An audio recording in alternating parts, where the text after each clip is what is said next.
नमस्कार श्रोते हो.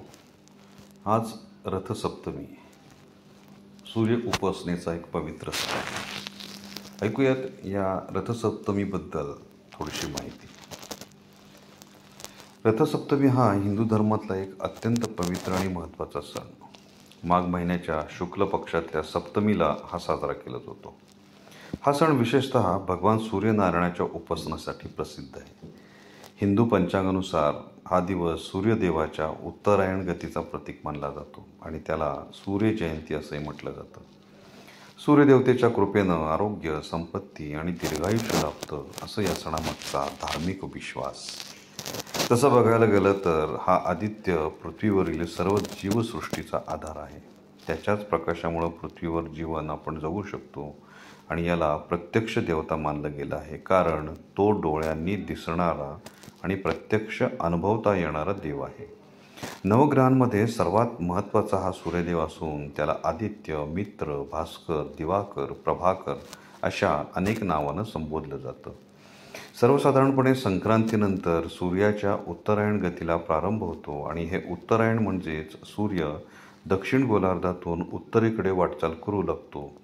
आपल्या सर्वच वेदांमध्ये सूर्य उपासनेचं महत्त्व छान रीतीनं विशद केलेलं आहे.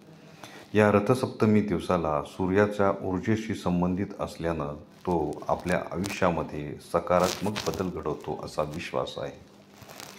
याच दिवशी सूर्य 7 घोड्यांवर स्वार होऊन आपल्या गतीला आरंभ करतो अशी एक श्रद्धा आहे आणि हे 7 घोडे रथाचे म्हणजेच जीवनातले 7 रंगांचे, 7 चक्रांचे आणि 7 दिवसांचे प्रतीक मानले जातात. हा आदित्य नारायण कालचक्राचा नियंत्रक असून हे सृष्टीचक्र चालवण्याचं मुख्य काम तो करतो. यामागची पौराणिक कथा अशी आहे की एकदा कोसला देशाचा राजा यशोवर्म हा कुष्ठरोगानं त्रस्त झाला होता. त्याला अनेक उपचार करून पाहिले पण त्याला कोणताही फायदा होत नव्हता. शेवटी एका ऋषीने त्याला रथसप्तमीच्या दिवशी सूर्य उपासना करण्याचा सल्ला दिला आणि राजानं सूर्य उपासनेसाठी नदीमध्ये स्नान करून सूर्यमंत्राचा जप केला आणि त्याला अर्घ्य दिले असता त्याचा कुष्ठरोग नाहीसा झाला. तसंच सूर्यदेव हा कश्यप ऋषी आणि आदितीचा पुत्र असल्यानं पौराणिक ग्रंथामध्ये सांगितलं जातं. तर रथसप्तमी हा सूर्य जयंतीचा दिवस मानला जातो. म्हणून या दिवशी सूर्य उपासना केल्यानं जन्मोजन्मीचं पाप क्षीण होतं असा एक विश्वास आहे. जो व्यक्ती या दिवशी सूर्योदयापूर्वी स्नान करून सूर्याला अर्घ्य अर्पण करतो त्याला मोक्षाची निश्चित प्राप्ती होती असा आपला दृढ विश्वास असून याचबरोबर सूर्याची ही किरणं आरोग्यासाठी अत्यंत महत्त्वाची असतात.